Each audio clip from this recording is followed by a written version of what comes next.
Welcome to this edition of KIX Conversation. My name is Manuela Pombo, and I work as a project coordinator and researcher for the KIX Lab project. The KIX Conversation is a space to exchange ideas, engage in discussions about education in Latin America and the Caribbean. Before I start, I would like to tell you a bit about what KIX is. KIX is the Knowledge, Innovation, and Exchange Initiative promoted by the Global Partnership for Education and the International Development Research Center. To achieve its objective, KIX relies on regional hubs worldwide, where educational leaders share information, knowledge, innovation, and experience.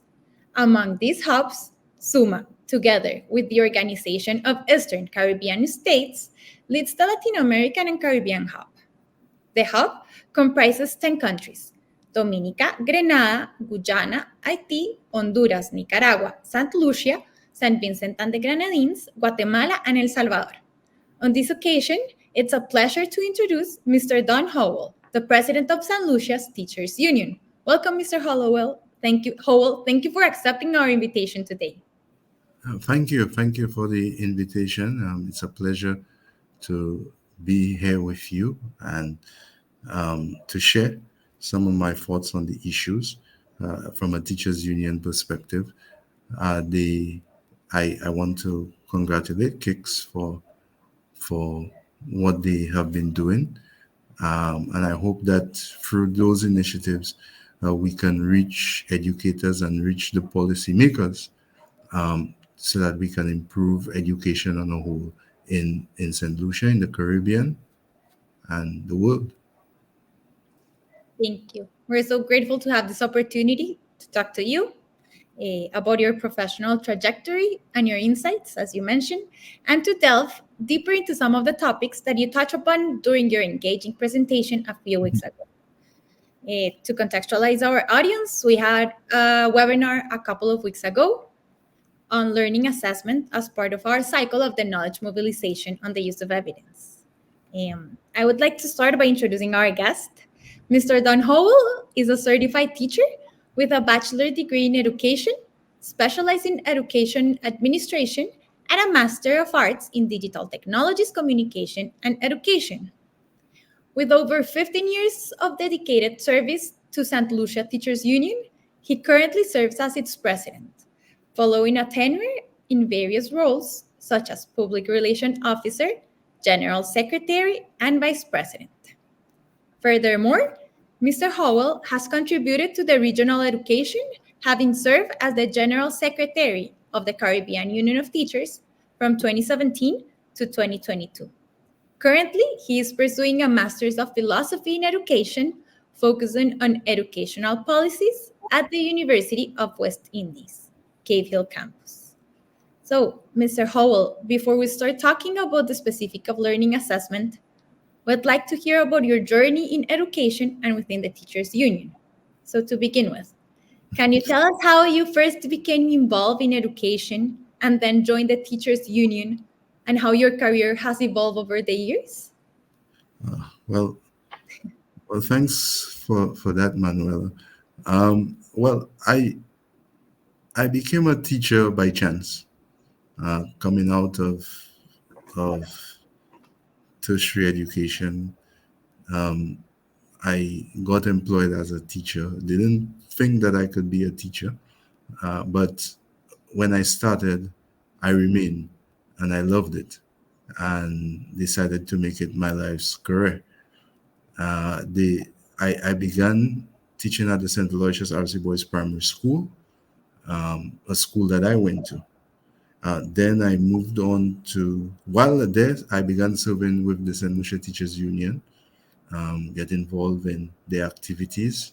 I noted that the union also was not only engaged in trade union activities, but also professional development activities as well. So, in terms of professionalism, um, skills needed in the classroom instruction, all of those, all of those issues, the union would have assisted in helping members to to gain. In addition, through the union, a number of teachers would have gotten scholarships to gain higher education degrees and master's degrees and so forth. So I became very interested, and I then started my service on the executive as public relations officer, moved on to being its general secretary.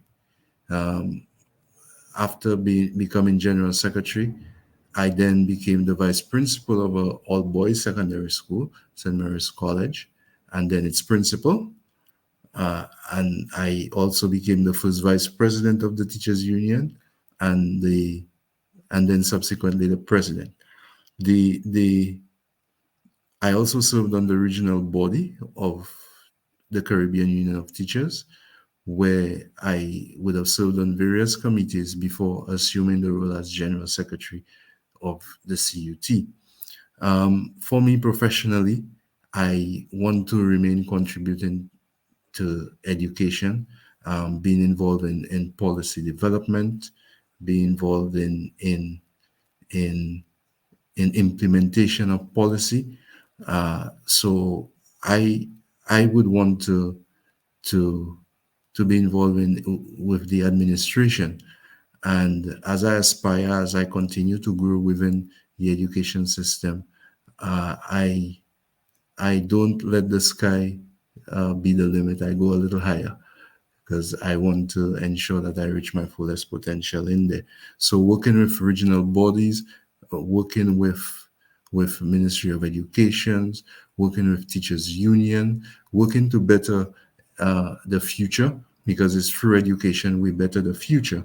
That is my passion. That is what I want to continue to do.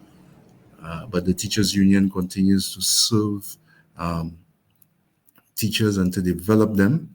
The teachers union is the body that places the necessary pressures on the powers that be to ensure that teacher rights are not trampled upon. And importantly, when we advocate for teachers, we're also advocating for students as well, because whatever conditions the teachers work in, it becomes the learning conditions for our students. So what we do and when we advocate is really for the holistic development of the entire education system. And so we hope to continue with that work. I hope to continue along that journey, in whatever role or capacity that I play within education and the teachers union. Thank you. Given your extensive experience, as you just mentioned, also and specifically within the union for over 15 years, and all the various roles that you have, that you just mentioned, that you have previously developed and be a part of, could you talk about some of the main objectives or initiatives that you're focusing on as the union president right now? Well, the union is looking at matters such as school security. School security has become a big issue for us in St. Lucia. Things we used to take for granted, we cannot anymore. And even some of our schools are community schools. What happens in the community spills over into the schools, and we have to ensure that measures are in place so that the safety of our members are paramount important. But when we ensure that our members are safe, we ensure that the entire school is safe within the system. So we are currently looking at that. We continue with our training initiatives, where we engage in professional development. Last summer, we completed a partnership with the Canadian Teachers Federation, where we looked at various instructional issues, including math instruction, inclusive education, literacy, and other instructional skills that are necessary in the classroom, mental health issues, what have you, uh, to ensure that we support our members in that regard. The union also is placing a lot of energy into the negotiations. It would have started negotiations for a new collective agreement with the government of St. Lucia for the period 2022 to 2025. Yes, we would have started late. Every cycle, it starts a little late. But what we're trying to do is to ensure that a number of benefits, a number of improvements to the conditions of work for our teachers are embedded into a collective agreement. Okay, thank you. Now, turning to the topic of learning assessments. In your recent presentation, you stressed the importance of assessment as tool for informing instead of stratifying. Also, you mentioned the need for assessment to be inclusive, to promote equity and social justice, and to include aspects of social emotional, civic, and ethical education. From your perspective, how do you think the assessment system in San Lucia could be designed and applied to actively fulfill this principle? And how could social, emotional, civic, and ethical skills be effectively integrated into the assessment process? Right. So when I presented last week, and I gave the overview, the broad topic, that it should promote inclusion, equity, social justice. I want to bring in another word now, fairness, in ensure that there's fairness within the education system. Because you would understand what we are coming out of a colonial past, where what we knew was the education system of our European friends who had a particular vision and image of what education should be. As we evolved and we're growing as a Caribbean people and as a country, there are needs that are unique to our setting and that we need to embed within our education system. In addition, the world is evolving. We want to ensure that our citizens can compete globally once they come out of a Caribbean school, a St. Lucian school. So our schooling must place our students in a position to operate or function in any part of the world. That will require, though, the empowerment of our teachers, teacher training, um, curriculum augmentation, advancement, curriculum review. So it has a lot of facets to it in order to do so. In addition, there needs to be policy changes in terms of how we do or what we use examinations for. There need to be a re-education of our people. What our people know is that you fail, you are dumb. If you pass, you are intelligent. And that is not always necessarily so. The assessment should take into consideration where the students are going and where they came from. We have a system where assessments are used whether intended or not, because sometimes it's not intended. If you read the formal letters, it's not intended to be used in the manner that it's perceived by the general public. And when those results are generated, they are really used to rank schools, to rank individuals, to label and stigmatize. Well, it doesn't do it directly. When I say stigmatize, I mean that it creates a stigma with it. That to the point where if you go to a certain school after writing the primary exit examination assessment. You go to a certain secondary school, people look down on you as less of a student than those who go to the top secondary schools academically. And even if you were to be successful to go to a school that is deemed a top school, there are still challenges that the assessment does not take into consideration. So, for instance, your skills, your values, those areas are equally important in the world of work. There's also discipline. Discipline is one of the key elements to be successful in higher education. And if we're preparing them to transition from elementary to high school into tertiary, there must be some set of values and discipline that our students must acquire, and the support that is required must come from teachers. And when we assess our teacher education program, it is wanting. We are still training teachers to do the traditional things that we want the education system to move away from. And so I'm saying a lot, and it's a big chunk to bite, but all of those weigh on my mind when you mention the issue of inclusiveness and access equity.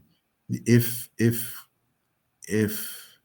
assessment is necessary, assessment is necessary, uh, and should more be used for evaluation purposes than as a yardstick.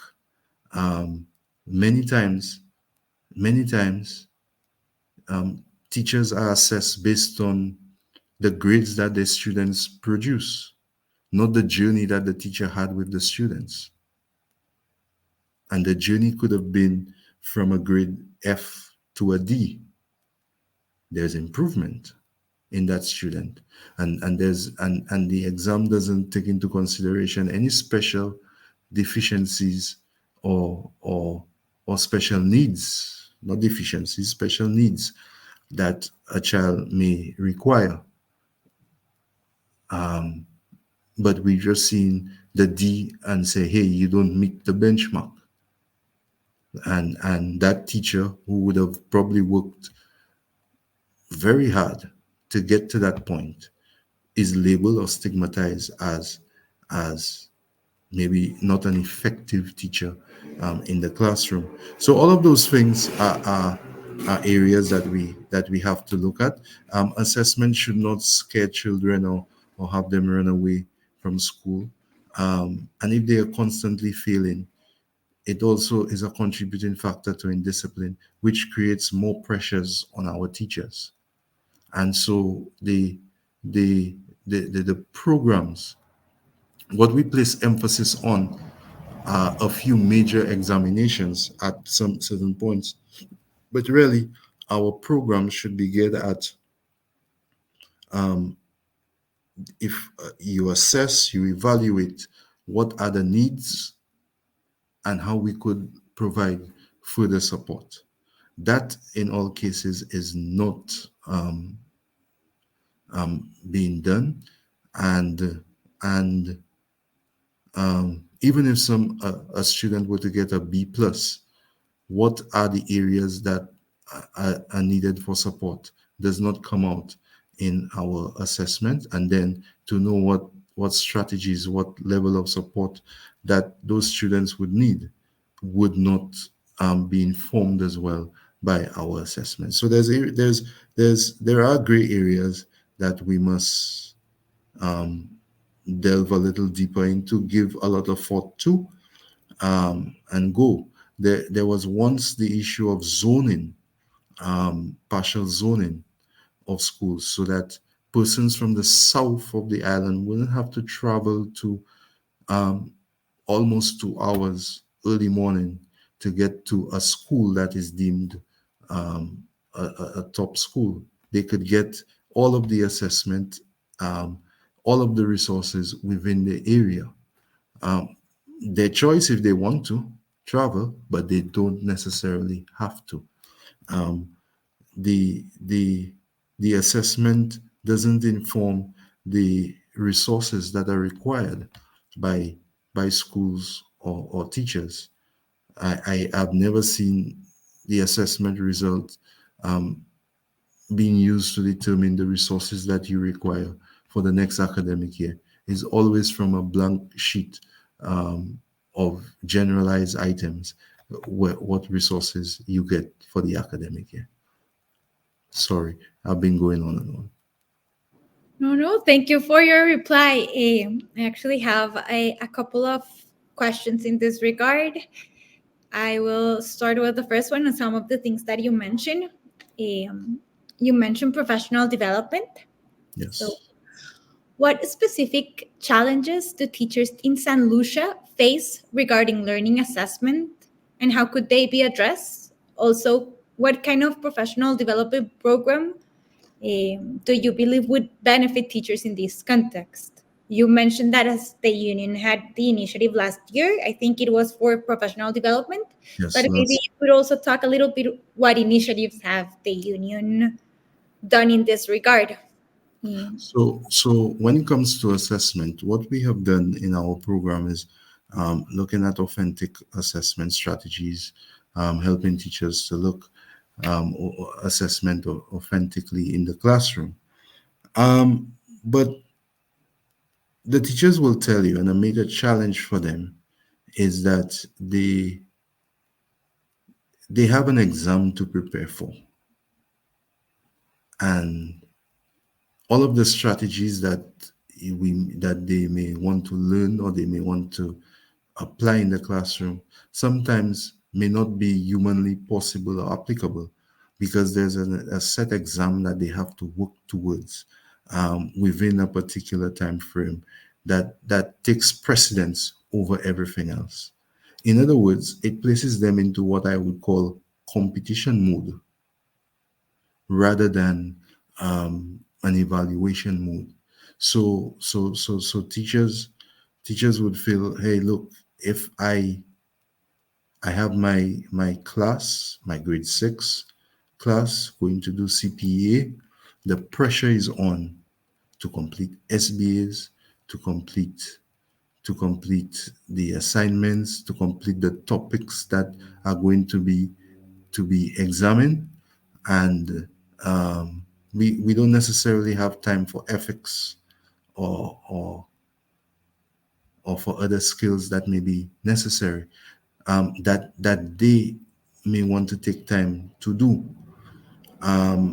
It becomes difficult, for the teacher, because most teachers want to accomplish all of those instructions where they have to teach skills and ethics and values, but at the same time they also want to ensure that their record, their name, is not attached to anything mediocre when it comes to exam results, and so it places them in a very stressful position.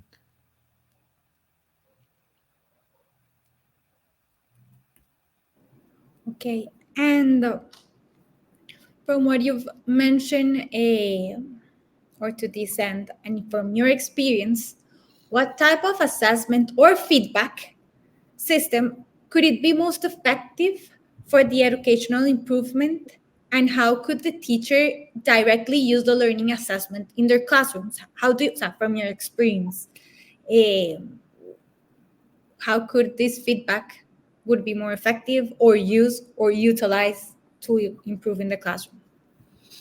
Right. So the ministry has a unit called CAMDU that deals with curriculum development and instructional support to help with the implementation of the curriculum. Now, when the assessments are done, and I'm not speaking at the end of the school life, before that, what really should happen is that those assessments in quick time there should be review, a rigorous review of where areas of support are needed. Of course, the teacher will have to play a role in that as well. Um, what areas of support are needed? Do we need to to tailor a program at our teachers' college for continuous development of teachers, maybe who are already certified, but then because of what we are seeing, we're asking for some retooling of our educators. Um, we're not seeing the results of assessment being used in that regard. Stats are being presented, percentages, and who's above the mean and who's how many below the mean. And yes, to some extent, schools get a little breakdown as to what each student, where they are in based on a rubric. But that's about it. Where is the intervention? Where is the support? Um, where does it come from? The the the teacher now, um, for instance, there's a minimum standard exam. The teacher now has to figure out um, what to do with the students on his or her own without the necessary support being given to them. And of course, it's the teacher's responsibility thereafter. It will reflect on the teacher when those students don't do well even later on.